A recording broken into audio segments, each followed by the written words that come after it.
Be sure to go to flipsidegaming.com and use promo code 6 for 10% off on orders over $10. Do the same at the Grizzly Gentleman, same promo code, 10% off at checkout. Both of these are fantastic deals, and they help support the show. What is up, Planeswalkers? They're 6 back for some more Zendikar Rising spoiler review. We're just gonna hop into it. Another 3-mana 3/3. I do like those, especially considering this has kicker of just 2 to get back a card with kicker ability from your graveyard to your hand. So very much I like this card in limited. You know, you're gonna be able to just play this as a 3-mana 3/3 if you need, but essentially 5-mana 3/3 to draw a specific card is quite nice. And what's cool is that you can technically chain these together, as long as, of course, like one of them dies and then you pick the first one and then like whatever. It's cool. This is also very nice for the Halar Brawl deck, as well as another kicker legend that we probably won't see until tomorrow, which will be, I think, the last day of spoiler review video. I don't know how Wizards does anything anymore. Mara, Fury of Akum, 6-mana 6/6. Each creature you control gets +1/+0 for each time it has attacked this turn. Very interesting. This is an extra combat steps matter card, I guess. Landfall: whenever a land enters the battlefield under your control, if it's your main phase, there's an additional combat phase after this phase. At the beginning of that combat, untap all creatures you control. Okay, so essentially, have a lot of cards that fetch you cards in red, and then just attack a bunch. Are there any? I can't think of any cards on Arena right now that are red or colorless that can get you a land to your hand if they attack.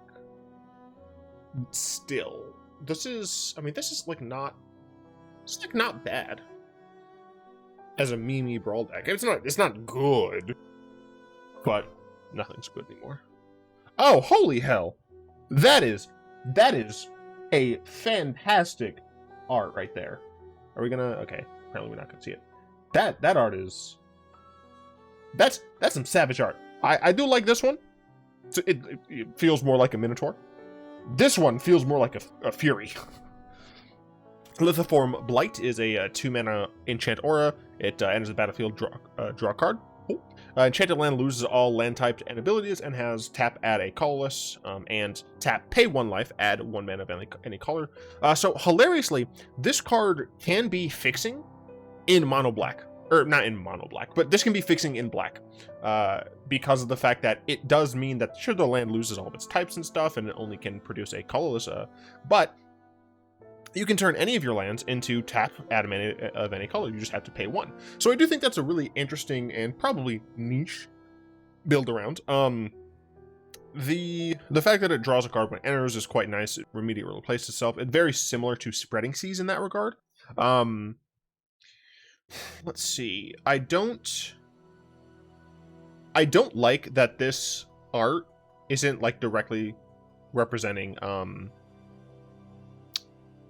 one of the Eldrazi Blights, especially considering that like this would be perfect for the Kozilek's Bismuth Blight, because it like has a bunch of like refractions. So like it starts out as like it can only produce colorless, but like then you can harness the mess up energy to get any color. It is frustrating to me because this is one of the areas where it could absolutely be a good place, but apparently it's mainly because this is a story spotlight card apparently. So this is something that Nahiri is doing. What is it exactly? I don't know, because I'm a bum and I haven't yet read the story that we have. Resolute Strike is a 1-mana instant. Target creature gets +2 until end of turn. If it's a warrior, you may attach an equipment you control to it. You notice we have a little bismuth weapon here. Sure, that's one way to represent it. Yeah, I guess. Fine, whatever.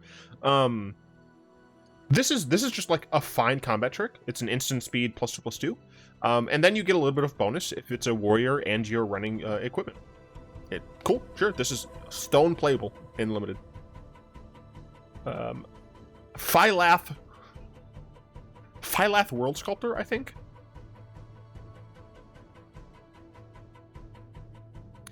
I think I like this one better because this one looks too goblin-y and it scares the crap out of me. I'm gonna look at this one. This one like legit freaks me out.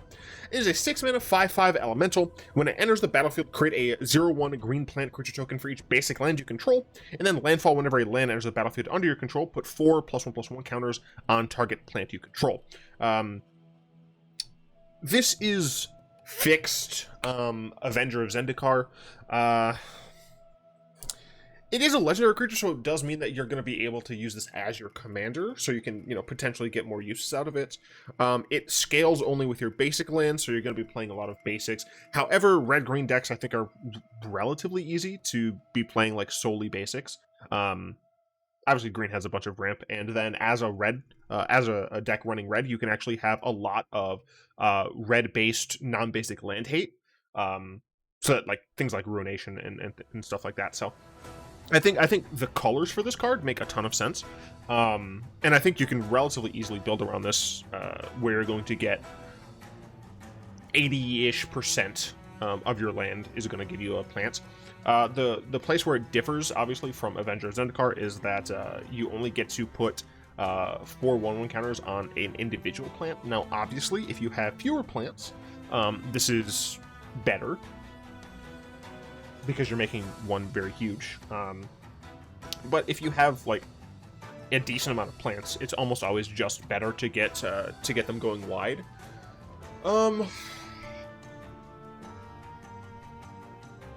Yeah, I tend to prefer the going wide, but I think Firelight is probably relatively fine, and I look forward to playing in Brawl.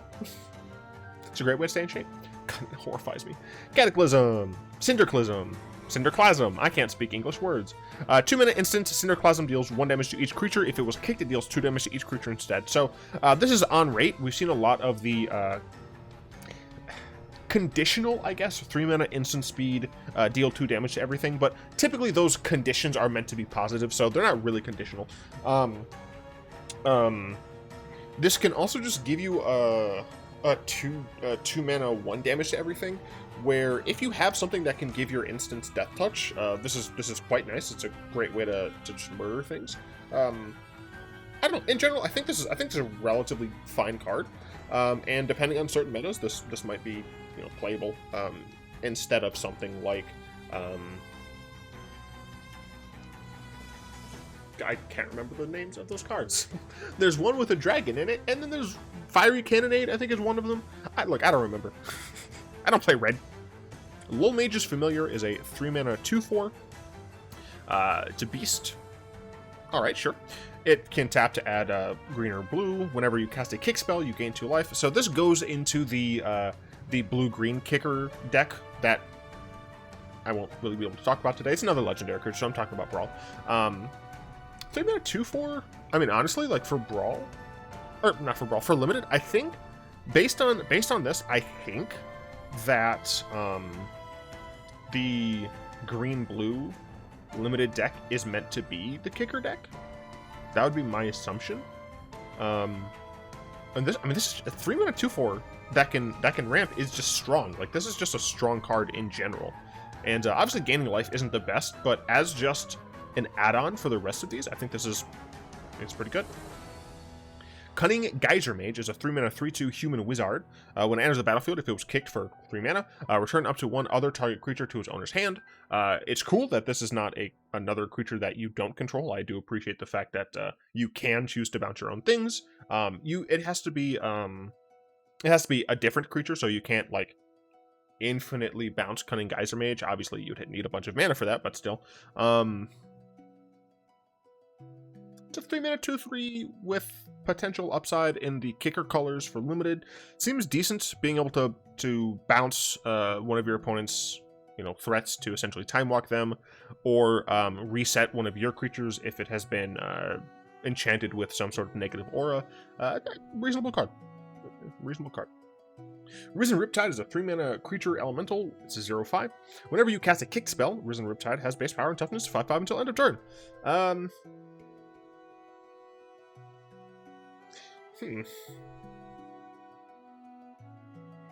I do not know how to evaluate this card at all. Spare Supply is 2 mana. Artifact Spare Supply that enters the battlefield tapped. When it enters the battlefield, draw a card. Pay 2 mana, tap, sack it, draw a card. Is this good in eggs? I don't think so. Because you have to, like, wait for it. Might be good in some sort of eggs deck. This is another 2-mana card that cantrips that's colorless. So that works really nicely with 6-mana Eugene. And obviously 6-mana Eugene works really nicely with something like Tezzeret. So maybe you have enough for that, like, blue-black deck where you play a couple of Tezzerets in the deck, you play 4 Eugenes, you play essentially all of the 2-mana cards that 2-mana artifacts that cantrip. You play, what's its name?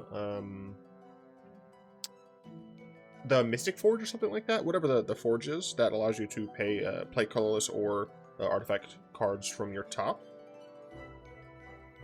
There might be enough for that now. I don't know. There might be. Blood Reckoning. Sorry about that. Blood Reckoning. Single black, kicker 3, return target creature card from your graveyard to your hand. If the spell was kicked, instead return 2 target creature cards from your graveyard to your hand. This is a very simple Distant Tomb effect. Get something from your graveyard to your hand, except it has upside. So, reasonable if you're looking for a Distant Tomb effect, I suppose. Skyclave Plunder. It's a 5-mana. By the way, I looked it up. I looked at the previous Merfolk on Zendikar, and yes, a lot of them do have red hair, and most of them look like this, even the older versions. So, why does Kiora look so different from every other Merfolk on Zendikar? Like, her entire, like, shape is completely different. I do not understand. If someone has a lore explanation, please let me know, because she does not look like she fits on Zendikar at all. Anyway. Plunder, look at the top X card of the library, where X is 3 plus the number of creature cards in your party. Put 3 of those cards into your hand and the rest on the bottom in any order. So, at the worst, this is a 5-mana. Look at the top 3. This is at the worst. You have no one in your party. Look at the top 3 and put those cards into your hand. Not necessarily great, but, 5-mana draw 3 is fine, especially since it's a single blue. But on average, if you have 2 creatures in your party, this is a 3-mana, right? So you're dropping it 2. So 3-mana, look at the top 5 to draw 3. For what it's worth, it isn't a draw. You're putting these cards in your hand, so things that make it so you can only draw a certain number of cards each turn don't affect this. But yeah, interesting, I suppose. Don't know if it's going to be good. Hagra Constrictor, I don't know. 3-mana 0/0 snake enters the battlefield with 2 1/1 counters on it, so it's a 3-mana 0/0 or 3-mana 2/2 essentially.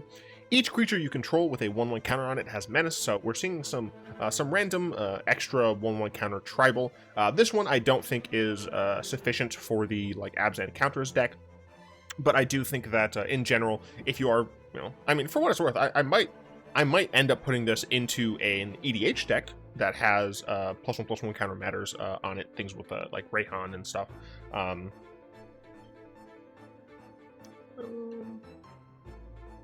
I guess I forgot to evaluate the fact that this is a 2-mana 2/2 or 3-mana 2/2 that has menace by itself.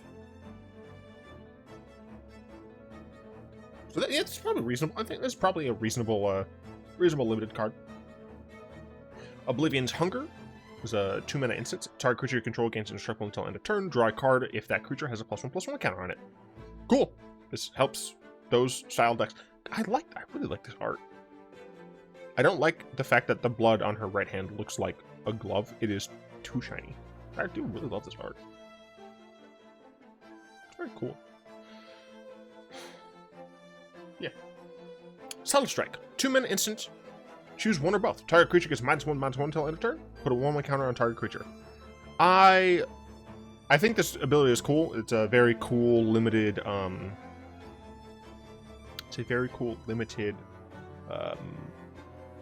combat trick. But Wizards essentially has a policy of not putting +1/+1 counters and negative and -1/-1 counters in the same set. And I think honestly that hurts that hurts -1/-1 counters the most, because Wizards, probably because more players prefer them, they have a lot more choices in when they're going to be making +1/+1 counter abilities, and less for -1/-1 counters. But it just means that -1 counters get screwed, and I like -1 counters a lot. Not only because I have a Scorpion God EDH deck, but also just because like it's the exact opposite of +1/+1 counters. So we see a lot of permanent buffs to creatures because of the +1 counters. I would like to see more permanent banes in the form of -1/-1 counters. So I would have much preferred if this card said target creature gets a -1/-1 counter, or put a 1/1 counter on target creature. Give me a second. I need to murder these gnats. Okay, anyway. Mrs. Zendikon is a 4-mana enchanted land. The enchanted land is a 4/4 elemental creature with reach and haste. Still land. When the enchanted land dies, return that card to its owner's hand. So essentially, this is a way to get a creature land without having to, for sure, lose out on a land. If the land dies, then you get it back, which is nice. It's a cool reference to the other Zendikons that we've seen in, I think, OG Zendikar. Sure. Just Story Spotlight, no idea what's going on. Rabid Bite, reprint. With cool art. Brush Fire Elemental. Both of those are very cool. I don't know which one I like more. They're both very cool. 2-mana, 1/1 haste. Gruul Elemental. Brushfire Elemental can't be blocked by creatures with power 2 or less. Landfall. Whenever a land enters the battlefield under your control, Brushfire Elemental gets +2/+2. This is an elemental in aggressive elemental colors. I do think that... were those elementals M20 or M21? I think they were M20. So I think this would have to be an historic, but I don't see a reason why you couldn't have a red-green sub-blue, because Risen Reef is like almost always just gotta have it. But like a teamer focus on red-green elemental deck with this card, I think seems probably reasonable. Cause a Royal Chaser. Did I talk about this card yet? I don't think so. No. 2-mana, 1/2 human wizard, flying in haste. Tap. The next instant or sorcery spell you cast this turn costs X less to cast, where X is the number of wizards you control as his ability resolves. Did talk about this card. I don't know. Regardless, I think it is pretty interesting as a wizard tribal card for the commander variants. The fact that she has haste means that you can immediately use her ability, or you can immediately attack with her, whichever you're looking to do. You get to make things cheaper. So that means you kind of want to have bigger spells. I guess if like your low cost spells are your wizards, and then you have a bunch of high cost spells. Yeah, I don't know. I don't play blue red. Utility Knife. It's a 1-mana equipment. It enters the battlefield. You attach it to a creature you control. Equipped creature gets +1/+1. 1-mana +1/+1. That's fine. Equip 3 is garbage, but the fact that it has that extra utility on it means this is probably okay in limited. Yeah. Yeah, we talked about this card.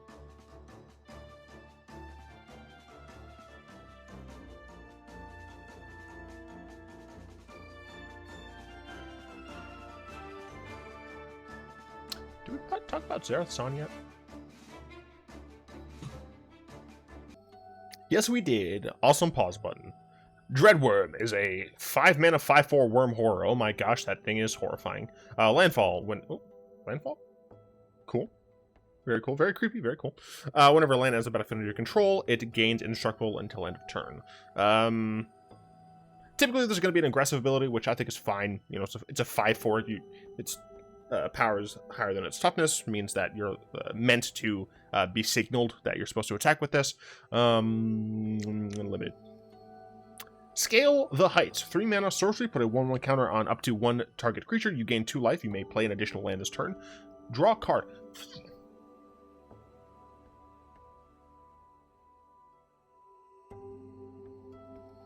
This is Explore, except for 1 extra mana, you gain 2, and you can put a counter on a creature.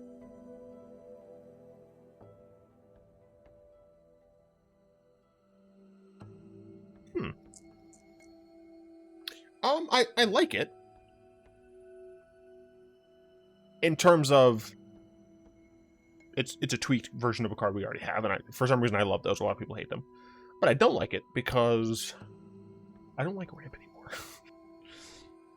Luminarch Aspirant, or Aspirant, whatever you want to say. 2 mana, 1/1 human cleric. Ooh, a cleric. At the beginning of combat on your turn, put a 1/1 counter on target creature you control.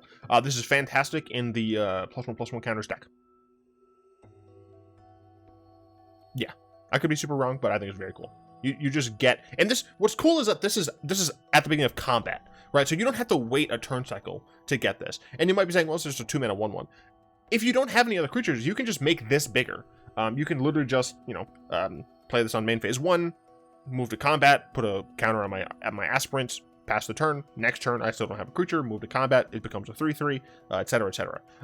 This can continually trigger all of your whenever a +1/+1 counter is added to a creature effects. Definitely like this card. Canopy Baloth is a 4 mana 4/3. Whenever a land enters the battlefield under your control, it gets +2/+2 until end of turn. This is common, right? Yeah, so this is definitely part of the common. It's a common card for the landfall deck. It doesn't have any evasion, doesn't have trample. 4 mana 4/3. It's a common card if you need it for the landfall deck. Scorch Rider is a 4 mana 4/3 human warrior with kicker 2. When Scorch Rider enters the battlefield, if it was kicked, it gains haste until end of turn. So you can either have a 4 mana 4/3, which we kind of just talked about a little bit here. That said, this is a warrior, so that creature type matters a little bit more than the beast here. Or you can have a 6 mana 4/3 that has haste. I will allow you to decide. I do not play limited. Shadow Stinger, 3 mana 1/4 Vampire Rouge. Tap another untapped Rouge you control. Shadow Stinger gains Death Touch until end of turn. I do like me some Death Touch, and the body fits. It's a 1/4. Whenever Shadow Stinger deals combat damage to a player, that player mills 3 cards. It's cool because the creature doesn't have to be. Oh, the creature can still be summoning sick, and you can use this ability because it's just tap another untapped rogue. It can't tap itself, and the reason they've done that almost certainly is because if they did allow it to tap itself, then it would essentially be you can never attack into this because I can block, and then before damage, tap it, and it would gain Death Touch. And then being able to threaten milling your opponent 3 with this card is quite interesting. I think honestly this is only going to be good in the limited vampire or the limited rogue archetype. I don't think that this will fit. I think that the standard will probably see a rogue archetype, and same with historic. But I don't think that this is going to fit in it. I just think there are many more better cards. Springmental Cleric is a 4 mana 2/3 elf.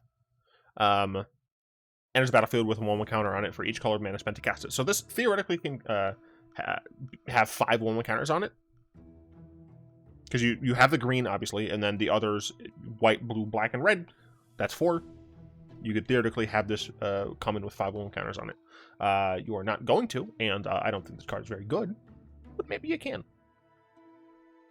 Magmatic Channeler is a 2 mana 1/3 rare human wizard. As long as there are 4 or more instant and/or sorcery cards in your graveyard, the Channeler gets +3/+1.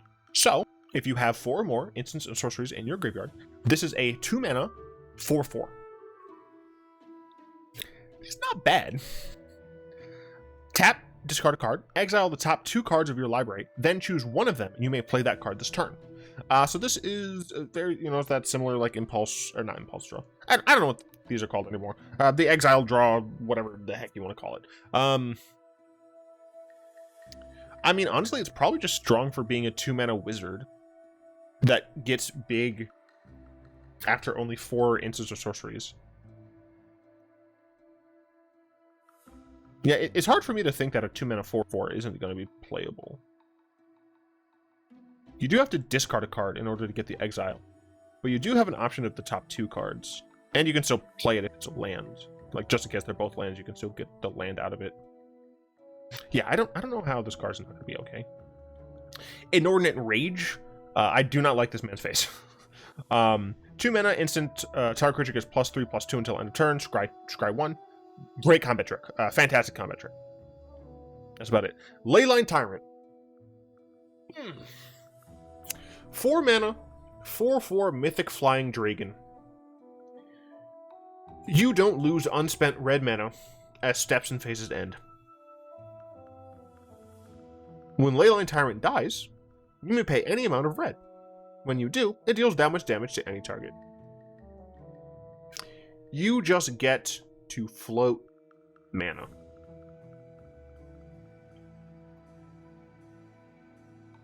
Bruh.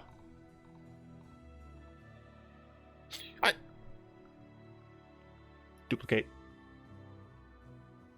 I don't remember how's Omnath worded. That's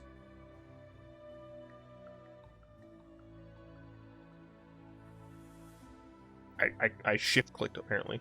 How is Omnath worded? You don't lose unspent as steps and phases end. Yeah, so I know for a fact Omnath, it does go through turns as well. So this is where the exact same as Omnath. This goes through turns as well. So you get to just keep banking mana. And what's nice, obviously, if this gets exiled, you're not going to be able to use that mana, which does, or you're not going to be able to use the effect. The mana will still be there until the phase ends.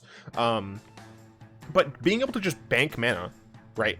Especially in like a medium or big red deck, where, you know, you play this on turn 4, on turn 5, maybe you don't have anything to cast, anything big to cast. You know, you play a lightning strike on one of their creatures, you float that 3 mana, the following turn you're at 8 mana. You can play something like Eugene, Big Chandra, an X spell even, you know, just being able to bank this on a creature that's already like fine on rate. And then you don't even have to like necessarily have unspent mana in your mana pool. If you just have a bunch of untapped red sources, being able to just be like, all right, you have killed my creature, prepare to get hurt, is amazing. This card is fantastic. I love it. I love it in Dragon decks in Historic. I love it in medium/big red decks in Historic. I love it in Historic because standard. Kazandu Necropod. Nectarpod. 2 mana, 1/3 insect. Stats are fine. Whenever a land enters the battlefield under control, you gain 1. Not like a huge boom, but stats are fine. Fine stats. Cool art. This art scares me more than this one, so I like this one better. Black Blue Rouge. It's a 3 mana 2/3 Jesper Rouge. Love me some Jesper art.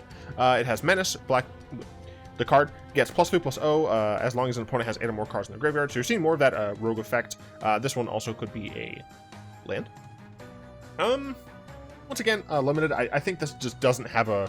I just don't think there's room for this in the constructed rogue build. I think there's probably better rogues. Jwari Disruption is a 2 mana instant counter target spell unless its controller pays 1. This is like an exact card, but I don't remember the name of it. But it could be a land. Does it see play in constructed because of that? I don't think so. No, there's better counter spells, I think.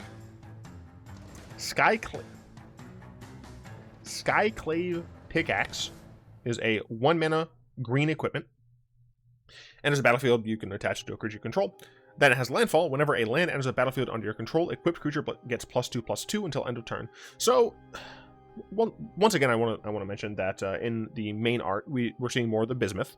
Sure, cool, I guess. I kind of wish that it wasn't just, oh, we've mined the Rod of the Eldrazi. Sure. I wish there was more. Oh, this area is still like a messed up zone. Like, I think that would be cool to have like one place where the wilderness, for whatever reason, hasn't been able to take it back yet or something. But whatever, it's just me. I just like the villains and Magic, and they're just punching things. Anyway, I don't know how I feel about this artifact or this equipment, because it does nothing if you don't play land. And I don't like that. Glacial Grasp. How is this not a snow instant? I'm kidding. A little. 3 mana instant. Tap target creature. Its controller mills 2 cards. That creature doesn't untap during its controller's next untap step. Draw a card. This is a common. It mills. It freezes a creature for a turn. And it draws a card. I like everything it does. It's too slow. for I'm thinking like Pauper in this situation, but Veteran Adventurer. Oh, by the way, I should mention if you're playing mill in limited, I think this card's pretty reasonable. It allows you to get further into your deck to get more of your mill effects. It taps their biggest creature so you don't die as fast, and it mills them. I think this is actually a pretty solid card in the limited mill deck. Veteran Adventurer, 6 mana, 5/5. It is this is also Cleric, Rogue, Warrior, and Wizard. This spell costs 1 less to cast for each creature in your party, and it has Vigilance. On average, if you're paying 4 mana for this, it's a 4 mana, 5/5 with Vigilance, and if you can get it at that, I think it's pretty good. It's also quite nice that this can complete your party if you have 3 of the other creatures needed. And if you have 3 of the other creatures needed, this is a 3 mana, 5/5 with Vigilance. You know, so that's not bad. I don't think we've seen something, but it'd be pretty interesting to see like a 6 mana spell. And I don't think we can. I think all of the green cards are accounted for, because green is the only color that gets access to all of them, but just a little. So it would be cool to see like a green sorcery or something that's like 6 mana, I think is where it would be balanced, where you create a 1/1 Cleric, Rogue, Warrior, and Wizard. I think that would be pretty interesting, but I don't think we can see that. Mind Drain. It's a 3 mana sorcery. Target opponent discards 2 cards, mills a card, and loses 1 life. You gain 1 life. This card does not seem great. It is a common, which is cool. Target opponent discards 2 cards. I guess this is just like better Mind Rot. It's not strictly better Mind Rot, because it does other things, but it is just better Mind Rot.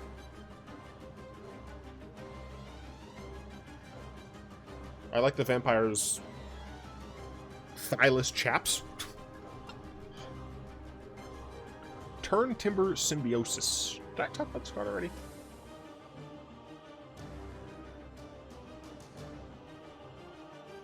I'm not sure I have. Who cares? I'm talking about it real quick. 7 mana sorcery. Look at the top 7 cards of your library. You may put a creature card from among them onto the battlefield if that words are hard. If that card has converted mana cost 3 or less, it enters with 3 additional counts. I've absolutely talked about this card. Yeah, because I remember saying that this is fine because you get to like get a creature from the top 7, and it's okay since like if it's small, then you can make it bigger.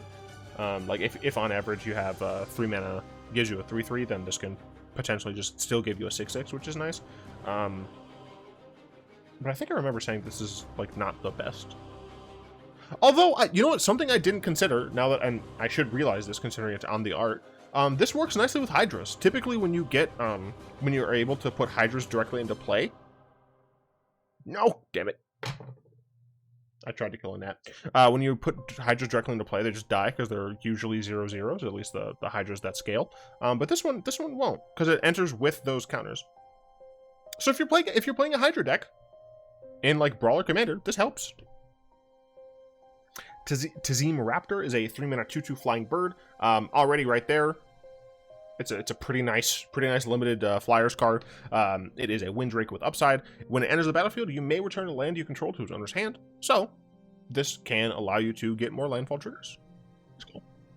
It can also, if you had to use something like this as a land early on, you can then return it and have the spell. I didn't consider that at first, but that does technically make this a little bit better. Concerted Defense is a 1 mana instant counter target non-creature spell unless its controller pays 1 plus an additional 1 for each creature in your party.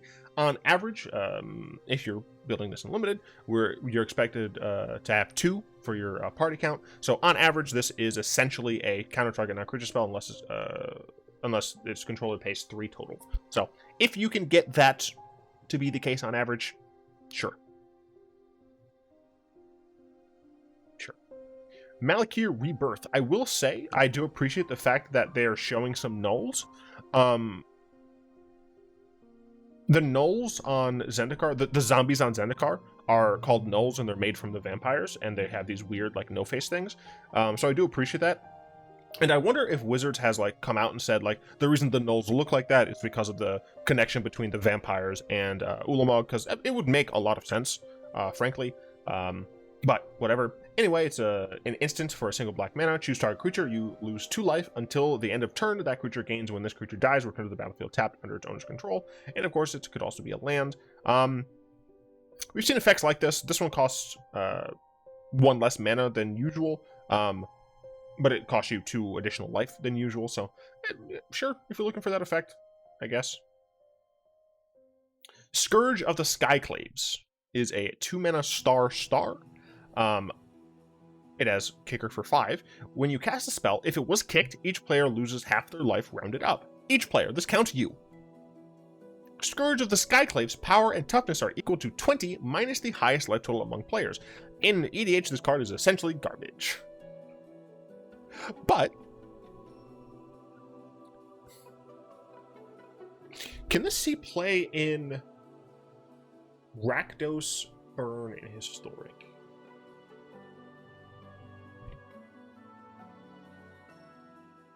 I don't know if it's good enough there.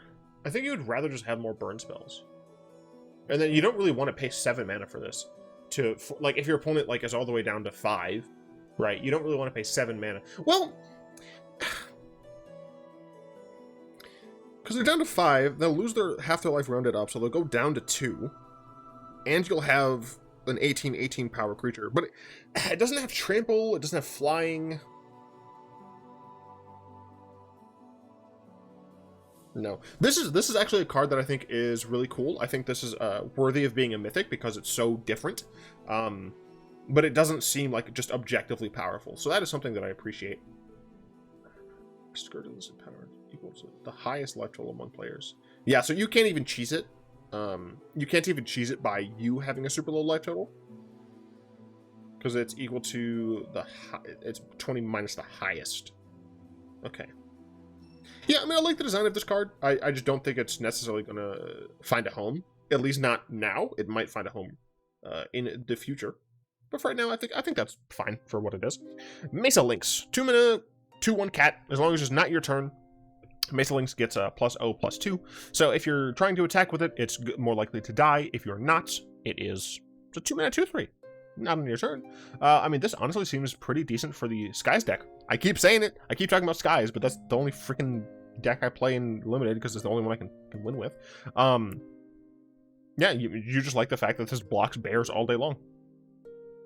Yeah. Stonework Pack Beast is a 2 mana 2/1 that is all of the party types, which doesn't make any sense to me. It's a Pack Beast. It's not an adventurer. It makes sense that like an adventuring veteran can be a cleric, rogue, warrior, or wizard. You know, they spend enough levels they can multi-class. This is just a doge. This is a robot doge. How is this a cleric, rogue? I guess the idea of this is that it's a cleric because it's holding healing potions. It's a rogue because it's like holding your lockpicks or whatever. It's a warrior because it has your weapons, and it's a wizard because it's holding like scrolls or like the things that you need. I guess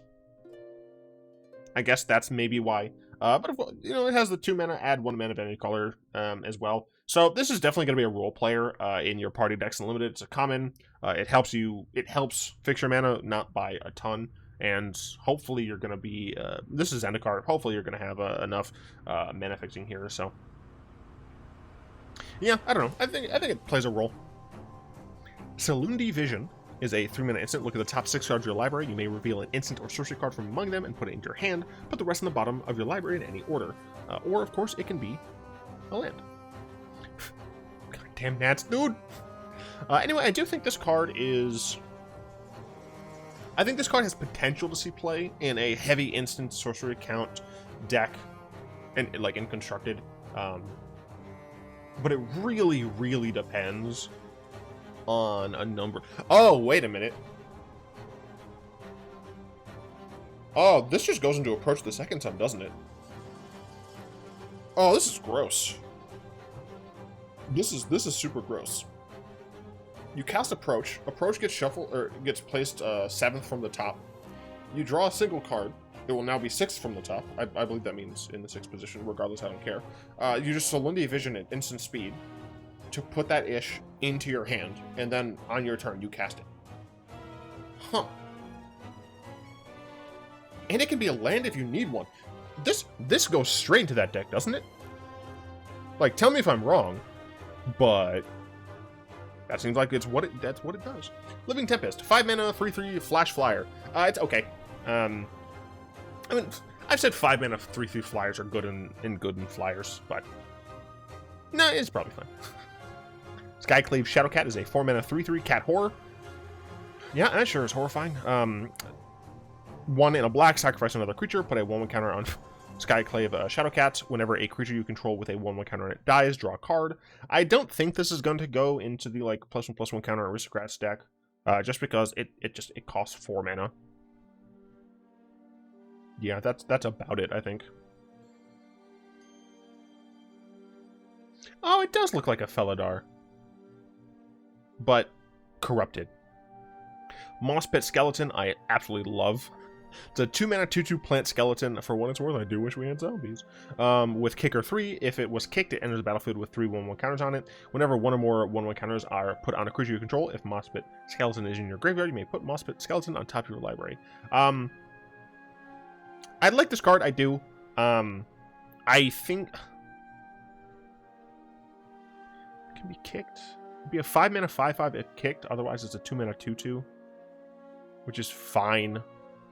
Whenever 1 or more 1/1 counters are put on the creature you control, if it's in your graveyard, you may put that on top of your library. I think you can only really get away with this in limited, where you're fine just like recasting a 5 mana 5/5 over and over again. Yeah.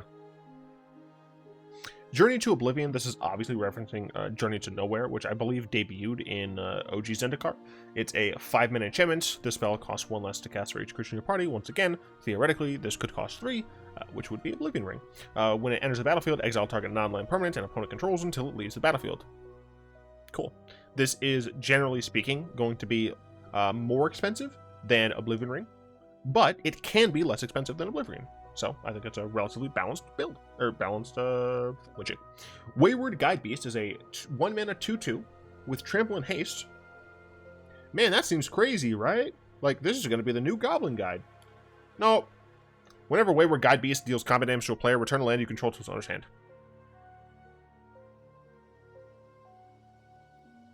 That is not good. See, you play this on turn 1, and you hit them. You have to bounce your land. You now have no lands. Next turn, you play your land in another 1-drop. You hit them, and wow, once again you have to bounce that land. On turn 3, you still only have access to playing 1 land. Not good. I don't think this is going to see any play. Anyway, Nihiri's lithoforming. Jeez. X red, sacrifice X lands. For each land sacrificed this way, draw a card. You may play X additional lands this turn. Lands you control enter the battlefield tapped this turn. Weird card.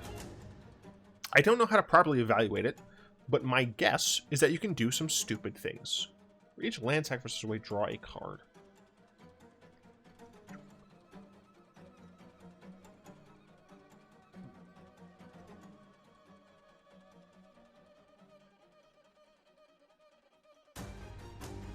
I'm not sure. I like the implications. Drawn a Silencer is a 6 mana 3/2. Ugh. When it enters the battlefield, a target creature and opponent controls gets -X until end of turn, where X is the number of creatures in your party on average. This should be doing -2/-2. What is nice is that this is a rogue by itself, so at minimum, it's going to be doing -1/-1, and at maximum, it can be doing -4/-4. That said, I don't like this card. Dauntless Unity is a 2 mana instant with kicker 2. Creatures you control get +1/+1 until end of turn. If this spell is kicked, those creatures get +2/+1 until end of turn. This is very similar to Inspiring Call or something like that. There's a 2 white. I think it's an instant that gives all your creatures +2/+1. This card is generally going to be better because of the fact that you can choose which version you're getting. Now, obviously, you're paying a kicker. You're paying 2 extra mana for just +1 extra attack, but generally speaking, that is going to be worth it if you're going wide enough. Yeah. Field Research, 3 mana sorcery with kicker 3. Draw 2 cards. If the spell was kicked, draw 3 cards instead. So 3 mana to draw 2 cards. That is just divination. So this is technically a divination with upside. It is technically strictly better. Blah blah blah. But if you pay 6 mana for it, you can draw 3 cards. Now, you might be saying, like, you're literally paying double to draw 1 extra card. Yeah, but, like, if you have the mana for it, in limited, like, that's probably what you want to be doing. Unless you're looking for an answer, like if you really need a kill spell or something, then you're not going to want to dig deep. But it's fine. Teeter Peak Ambusher is a 2-mana 1/3 Goblin Warrior. You can pay 3 mana to give it +2/+0 until end of turn. I mean, it's a Goblin and a Warrior, so in Limited, if you're doing those things, it's probably fine. Oh, I guess I didn't do Turn Timber Symbiosis. Good thing I don't care. Thieving Skydiver, I absolutely talked about. Yeah, because that was the one where I was like, red hair. God, this art is so good, dude. Horns remind me of Bolas horns. No, you know, alright, this is what these horns remind me of. These remind me of Ichigo's horns from Bleach when he went all masked dude. I don't remember Bleach, it's been a while. Seagate Restoration, 7 mana card. Draw cards. Talk about you. Yeah, I did. Yeah, I talked about this card. Talked about that card. Oh my gosh. Look, I like this art. I love this art. Canyon Jerboa is a 3-mana 1/2 mouse. Whenever a land enters the battlefield under your control, creatures you control get +1/+1 until end of turn. I don't think this card's good. I think this card is fucking adorable. Just look at this. So cute. Oh, hey! Bruce Taller's alive. Interesting. Bruce Taller. He was one of the partner commanders, right? Yeah. I guess we kind of knew he was a Zendikari, but I did not realize that he was alive in this time. Wizards makes cards, right? It's adorable. Forsaken Monument. Oh my goodness. It's a mythic, and it's showing directly a statue of Ulamog. It's not enough. 5 mana legendary artifact. Colorless creatures you control get +2/+2. Whenever you tap a permanent for colorless, add additional colorless. Whenever you cast a colorless spell, you gain 2 life. I love this card. For so long, I've wanted to make monocolorless EDH or not monocolorless EDH. Everyone makes monocolorless EDH, although this is going to immediately slot into those decks. But I wanted to make colorless Brawl a thing. This card helps a lot. The fact that you can gain life, that's one of the biggest issues with playing a colorless Brawl deck, is that you don't have a lot of interaction. So it means that you can very quickly lose a lot of life, and being able to, you know, start chaining some life together is quite awesome. Being able to make your lands just double tap, making your creatures bigger. You know, you freaking have a Ugin the Ineffable, you +1, you have a 4/4. Like, it's cool. I like this freaking card. We Shall Forever Roam. Apparently, Ailey is still alive. High Priest of the Eternal Pilgrims. I would be. See, this is. I'm hoping that the Eldrazi, like, I want to see Ulamog and Kozilek return at some point. They can't do it anytime soon, but I love the idea of them not really being dead. The issue is that I'm fairly certain Wizards has said, like, unequivocally, like, they're dead af. But Wizards has said things that they've turned around before. That's why it's called retconning. They do it all the time. And I just like the Eldrazi too damn much. And I like Ulamog specifically too damn much. He's my favorite of the Eldrazi. And I would really love if there was some nonsense later on where they're coming back. And, like, maybe they find out new information, and, like, it's really messed up. Like, you can't, either you, like, can't really kill them, and they'll, like, rematerialize after some point in time, and, or they serve a very important function, but, like, their function has been messed up, and, like, you have to fix them or something like that, and so instead of, like, trying to kill them again, like, they come back, they're ravaging Zendikar, and, some planeswalkers who are around, whoever that'll be at the point, have to, like, band together and find out how to release them, but not just release them into the multiverse, but essentially, like, maybe have a new or like have Nahiri become the Silver Surfer of the Eldrazi, right? Like, the two of them come back. Emrakul, sensing her bros are back, just snaps out of the moon of Innistrad and waltzes back over here with some weird mooniness. and she like communicates to them as like, hey, we're not bad guys. I've been in the moon. I've cleansed myself. I am back to my correct protocol, my correct programming. You gotta like do this to them, and then we'll be on our way. Or something along those, I don't know. And then Nahiri becomes like the real pilgrim here. She's meant to go to a bunch of different planes, and she's the one who's shepherding the Eldrazi to like where they're meant to go, where they're meant to recycle planes or something. I would love that, because it would let us still have cool Eldrazi. Whatever, I'm upset. Akiri, Fearless Voyager, 3 mana, 3/3, Core Warrior. Alright, pretty decent. Whenever you attack a player with one or more equipped creatures, draw a card. Decent. And a single white, you may unattach an equipment from a creature you control. If you do, tap that creature and it gains indestructible until end of turn. So this is kind of... So this can be a Voltron commander, right? You just attach all of your equipment to Akiri, which is fine, because it's attack a player with one or more. You still get the card draw. And you get to unattach any random equipment, maybe one that is free to re-equip or something, to give her indestructible, which is quite nice, being able to have a creature that's protected in some way. You can give her hexproof with something like Champion's Helm, and then she can give herself indestructible even if you don't have something like Darksteel Plate on her. I think that is pretty dope. This doesn't target. You may unattach... Yeah, you may unattach an equipment from a creature you control, which means that you can use all of the Swords of Blank and Blank, especially the ones, even the ones that give protection from red or white. So you can still use those. Yeah, so I think this could be very easily put into a Voltron commander deck, made into a Voltron commander. I'm definitely gonna hopefully try her out in Brawl and see if she's hopefully maybe potentially good there. Because as of right now, we don't have any Voltron commanders in Brawl, right? Oh no, we do. The mono red one, but he's not nearly as good. And the reason he's not nearly as good is because he doesn't have innate protection. Akiri does. Reclaim the Waste, Wily.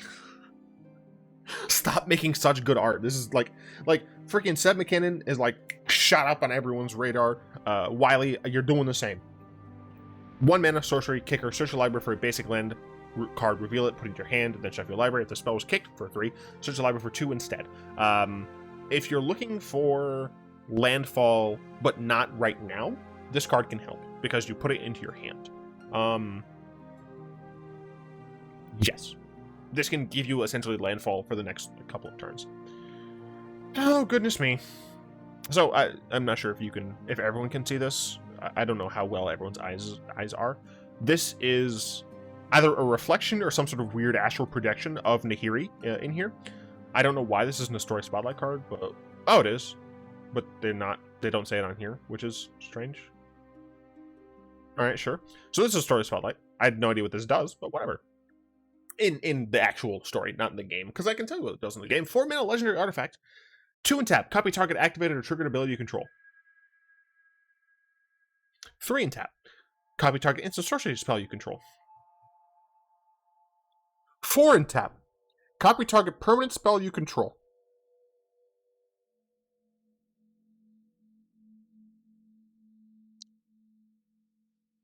So right now, this card costs $17. This card is going to go up in price. This sees play in this can see play in so many different EDH decks. I wouldn't be surprised if this is a $30 card by the end of the year. Yeah, I would not be surprised.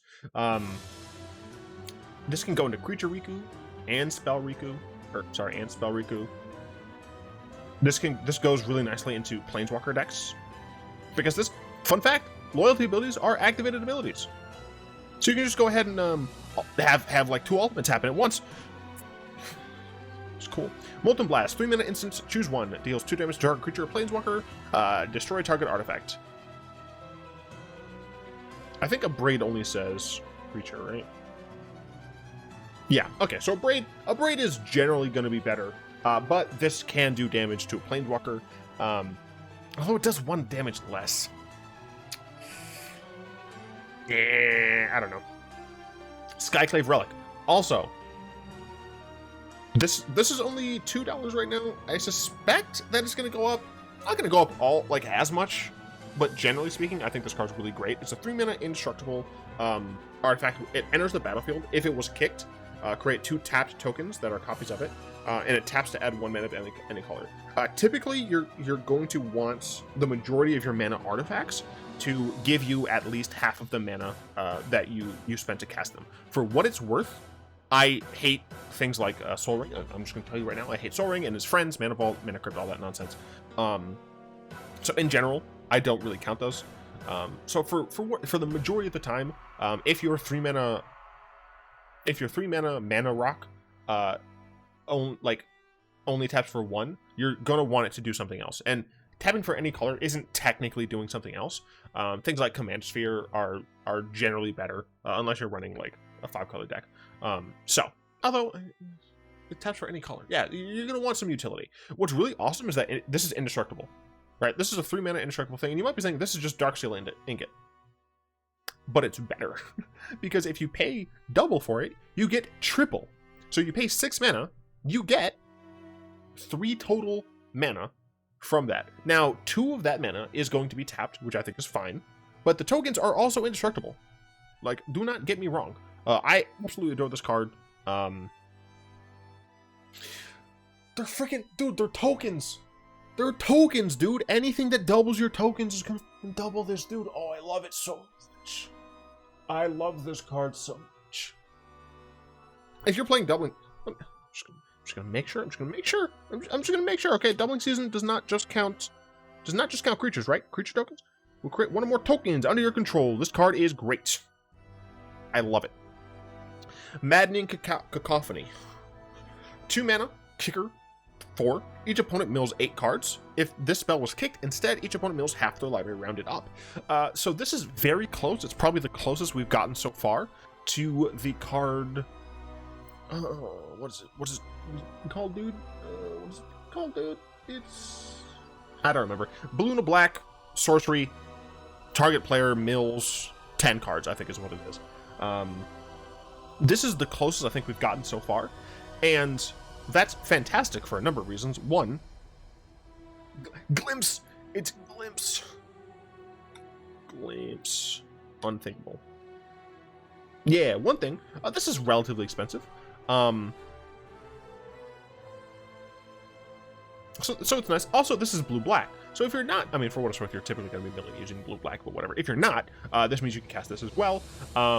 Glimpse can target yourself, so it does mean that this Maddening Cacophony does have less utility. Maddening Cacophony, though, does hit each player or each opponent, so that is nice if you're playing multiplayer, say something like EDH, and you are playing a Phoenix deck or something where you're trying to mill everyone, then this helps a lot, obviously. But just playing this in like a normal mill strategy, this is 1 mana, 8 cards, and you can pay 6 mana total for it to have them mill half their library. Yeah, no, I like this card. I don't know, like, there's going to be a point, like, it's going to be like a U-curve. Like, there's going to be a point where it is optimal to force them to mill half, but after a certain point, it's going to be more optimal to just spend 2 mana to mill only 8 and use more spells. Inscription of Insight, which I don't think I've talked about this yet. 4 mana sorcery, kicker, 2 blue. Choose 1 if the spell's kicked, choose any number. First one is return up to 2 target creatures to their owner's hands. That's pretty decent for 4 mana. Scry 2, then draw 2 cards. Also decent for 4 mana. That is essentially just no, that's what, Scry 3, I think. Scry 4? No, it's Scry 4. It's like Tamiyo's Insight or something like that. But still, Scry 2, draw 2. That's still reasonable at 4. And then, of course, the last one, target player creates an X illusion creature token, where X is the number of cards in their hand. So what's interesting, I like all of these inscriptions for what it's worth. What's interesting about this one is that you can bounce 2 of your own creatures, draw 2 more cards, and then make an illusion. That is super huge. Or obviously you can bounce 2 annoying creatures of your opponents. You could bounce 1 of yours, 1 of your opponents, blah, blah, blah. Just generally speaking, I really like this card and the way it's ordered. Nahiri's Binding, another story spotlight. It's a 1 white enchant creature or planeswalker. Enchanted permanent can't attack or block, and its activated abilities can't be activated. This is essentially Prison Term, right? Prison Term. Oh no, Prison Term is different. I'm thinking. No, Prison Term is the one you can switch. Yeah, Prison Storm is the one you can switch into hits creatures. I guess this is a little bit more similar to Faith's Fetters, in that you can hit any, you can hit Planeswalkers with Faith Fetters, but blah, blah, blah. Regardless, I think this card's interesting. Yeah, it's interesting. I'm very curious to see what exactly happens. Nahiri, I just love that she's just a bad person. Kazandu Stomper, 6 mana, 6/5 beast with trample. It enters the battlefield, return up to 2 lands you control to their owner's hand, so you can choose to get more landfall triggers. Essentially, that's the point of this. Ondu Inversion is an 8 mana sorcery. Destroy all non-land permanents. So this costs 2 more mana than Planar Cleansing, but it costs 1 less white pip, and it can be a land. You probably play this in blue-white control, right? Possibly? Maybe? Maybe an approach blue-white control decks? I don't know. Alright, we're at 300, so that is where we're going to stop today. I would like to thank my lovely patrons, especially Fogwind, for the continued support. We have a new person, Ace Zero. Oh, there's another new patron, but they have not yet responded to my message, so thank you to them as well. But if you'd like to join them and support the show, you'll find links in the description below. You can hang out with us on Discord in a special location. For what it's worth, anyone can hang out on my Discord, but if you want to join the special location, you have to be a patron. It really does help. If you like this video, like, comment, subscribe, all that good stuff really helps the channel. And of course, until next time, all will be one.